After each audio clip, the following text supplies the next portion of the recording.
अस्सलाम वालेकुम बच्चों, आज हम मुताल इस्लाम जुमात सोम के सबक नंबर 1 तौहीद की पढ़ाई करेंगे। तौहीद का मतलब है अल्लाह एक है, यानी अल्लाह की वहदानियत का इकरार करना। यहाँ पर एक कहानी भी बयान हुई है जो कि हुज़ूर सल्लल्लाहु अलैहि वसल्लम की जब उन्होंने नबूवत का इकरार किया और अल्लाह ताला की वहदानियत को मक्का में फैलाया तो तब उनके साथ यहाँ पे है कि एक दिन प्यारे नबी हज़रत मोहम्मद सल्लल्लाहु अलैहि वसल्लम मक्का के करीब कोहे सफ़ा पर तशरीफ़ ले गए। कोहे सफ़ा एक पहाड़ी का नाम है। वहाँ पे जब लोगों को कोई पैगाम रसा की जाती थी तो वहाँ पे एक बुलंद पहाड़ी पर खड़े होकर बुलंद आवाज़ में बुलाया जाता था। सब लोग जब जमा हो जाते थे तो पैगाम को पहुँचा दिया जाता था। तो वहाँ पर जब पैगाम पहुँचाया जाता था तो वो कोहे सफ़ा पर खड़े हो जाते थे। आपने पहाड़ पर खड़े होकर कुरैश के तमाम खानदानों को बुलंद आवाज़ से पुकारा। जब सब लोग जमा हो गए तो आप सल्लल्लाहु अलैहि वसल्लम ने फरमाया, अगर मैं तुमसे कहूँ कि इस पहाड़ के पीछे से एक लश्कर तुम पर हमला करने आ रहा है तो क्या तुम यकीन करोगे? सब ने कहा, क्यों नहीं, हमने आपको हमेशा सच बोलते पाया है। आप सल्लल्लाहु अलैहि वसल्लम ने फरमाया, तो फिर सुनो, बुतों को पूजना छोड़ दो और एक अल्लाह पर ईमान लाओ। अगर तुमने ऐसा ना किया तो तुम पर सख्त अजाब आएगा। कुफार मक्का बुतों की पूजा करते थे। उनका ख्याल था कि बुत अल्लाह ताला के साथ खुदाई में शरीक है और उन्हें नफ़ा या नुकसान पहुंचाने की ताकत रखते हैं। इसलिए जब नबी अकरम सल्लल्लाहु अलैहि वसल्लम ने उनके झूठे अकीदे के ख़िलाफ़ बात की तो वो नाराज़ हो गए और वहाँ से उठकर चले गए। अगरचे वो लोग आप सल्लल्लाहु अलैहि वसल्लम को सादिक और अमीन कहते थे। सादिक का मतलब है सच्चा और अमीन का मतलब है अमानतदार। इसके बावजूद उन्होंने आपकी इस बात को मानने से इनकार कर दिया। कुछ लोगों ने आप सल्लल्लाहु अलैहि वसल्लम की दावत को कबूल किया और इकरार किया कि हकीकी माबूद सिर्फ़ अल्लाह ताला है, जिसने इस कायनात को वजूद बख्शा, जो सारी मखलूक का खालिक है, इनको रिज़्क़ देता है, जो ज़िंदगी और मौत का मालिक है। हज़रत बिलाल रज़ियल्लाहु ताला अन्हु भी इन्हीं लोगों में शामिल थे जिन्होंने एक अल्लाह को मानने का इकरार किया था। उनके मालिक को जब पता चला कि उनका हबशी ग़ुलाम मुसलमान हो गया है, हबशी का मतलब है सांवला, यानी वो सांवले रंग के थे और ग़ुलाम थे, तो वो शदीद गुस्से में आ गए और हज़रत बिलाल रज़ियल्लाहु ताला अन्हु को भूखा प्यासा रखता, धूप में खड़ा रखता, तपती रेत पर लिटाता, उनके सीने पर भारी पत्थर रखता और कहता कि मोहम्मद सल्लल्लाहु अलैहि वसल्लम का इनकार करके लात और उज़्ज़ा की पूजा कर। लात और उज़्ज़ा उस ज़माने में बहुत बड़े बुत थे, जो बुतों मतलब सरदार कहलाए जाते थे, बुतों में सबसे बड़े जो होते थे। नहीं तो तेरे साथ इसी तरह किया जाता रहेगा यहाँ तक कि तू मर जाए। शदीद तकलीफ़ के बावजूद भी आप अहद अहद कहते, यानी अल्लाह एक है, अल्लाह एक है। मैं अल्लाह के साथ किसी को शरीक नहीं ठहराता। मैं लात और उज़्ज़ा से इनकार करता हूँ। दीन इस्लाम में अल्लाह को एक मानने का नाम तौहीद है। कलमा तैयबा के पहले हिस्से ला इलाहा इल्लल्लाह में भी मुसलमान इसी बात का इकरार करता है कि अल्लाह एक है, उसके साथ कोई शरीक नहीं। अकीदे तौहीद इस्लाम का बुनियादी अकीदा है जो कि इस्लाम मुसलमान होने के लिए बहुत ज़रूरी है। कुरान मजीद में सबसे ज़्यादा अकीदे तौहीद के बारे में बात की गई है। नबी अकरम सल्लल्लाहु अलैहि वसल्लम ने सबसे पहले इसी अकीदे की तरफ बुलाया। अस्सलामुअलैकुम अजीज तलबा और तलबात, जैसा कि हमने सबक नंबर 1 तौहीद की पढ़ाई कल की थी, तो आज हम इसके मश्क की तरफ आते हैं। किताब में सफ़ा नंबर 4 पर है खाली जगह पुर करें। तो आइए हम अभी खाली जगह पुर करते हैं। नंबर 1, नबी अकरम सल्लल्लाहु अलैहि वसल्लम ने मक्का वालों से फरमाया कि अल्लाह पर ईमान लाओ वरना तुम पर सख्त देश आएगा। तुम पर क्या आएगा? सख्त अजाब आएगा। नंबर 2, कुफार मक्का अपने अकीदे के खिलाफ बात सुनकर शदीद देश हुए। क्या हुए? शदीद नाराज हुए थे वो। अच्छा, नंबर 3, नबी अकरम सल्लल्लाहु अलैहि वसल्लम ने लोगों को सबसे पहले अकीदे देश की तरफ बुलाया। किस चीज की तरफ बुलाया? अकीदे तौहीद की तरफ। नंबर 4, हकीकी माबूद सिर्फ देश है।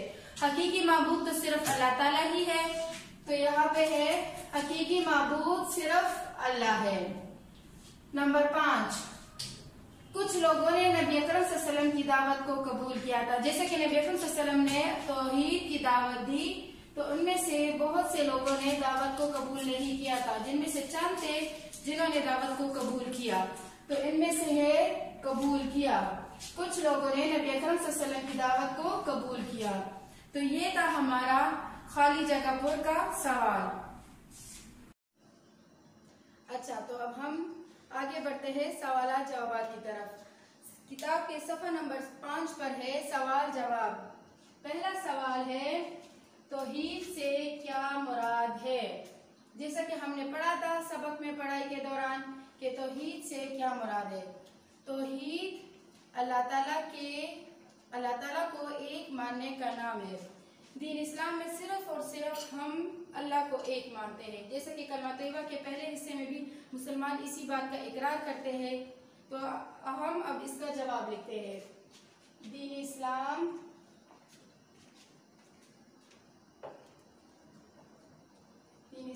में अल्लाह को एक मानने का नाम तौहीद है। दूसरा सवाल है मक्का के लोग किन चीजों की पूजा करते थे। तो जैसा कि हमने सबक में पढ़ा था मक्का के लोग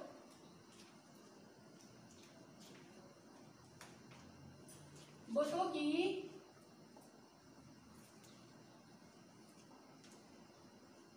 पूजा करते थे। मक्का के लोग बुतों की पूजा करते थे। सवाल नंबर 3 है नबी अकरम सल्लल्लाहु अलैहि वसल्लम ने कुरैशी मक्का से क्या कहा। नबी अकरम सल्लल्लाहु अलैहि वसल्लम ने फरमाया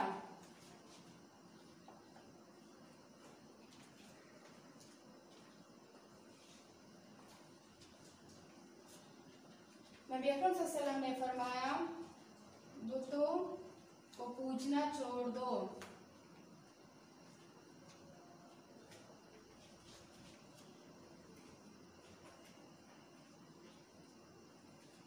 और एक अल्लाह ताला पर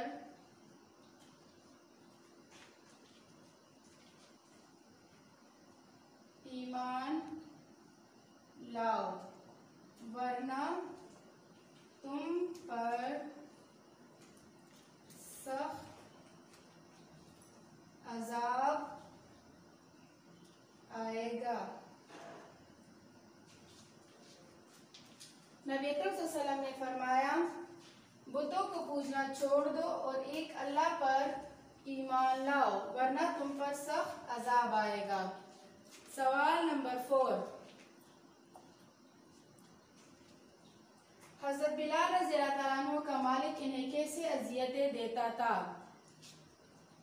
हमने पढ़ा था हज़रत बिलाल रज़ियल्लाहु ताला अन्हु उस वक्त एक हबशी गुलाम थे। जब उनके मालिक को पता चला कि उन्होंने इस्लाम कबूल किया है तो उन्होंने हज़रत बिलाल रज़ियल्लाहु ताला अन्हु को बहुत सी अज़ियतों का शिकार बनाया। तो जवाब है हज़रत बिलाल रज़ियल्लाहु ताला अन्हु का मालिक इन्हें सख्त अज़ियतें देता था। इन्हें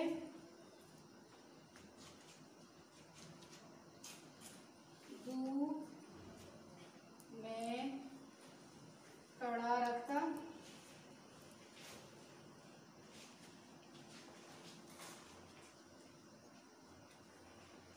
तपती रेत पर लिटाता,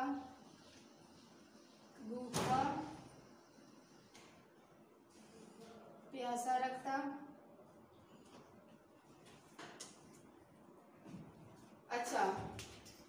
हज़रत बिलाल रज़ियल्लाहु तआला का मालिक इन्हें कैसी अजियतें देता था। हज़रत बिलाल रज़ियल्लाहु तआला का मालिक इन्हें सख्त अजियतें देता था। इन्हें धूप में खड़ा रखता, तपती रेत पर लिटाता, भूखा प्यासा रखता।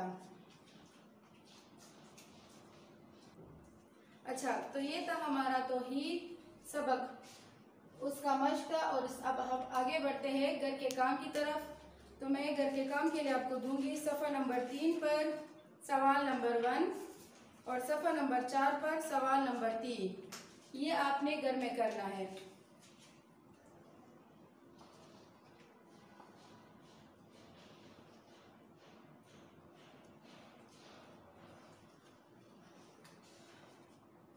सफ़ा नंबर 3 सवाल नंबर 1, सफ़ा नंबर 4 सवाल नंबर 3। ये आपके घर का काम है। अपना ख्याल रखिए। अल्लाह हाफ़िज़।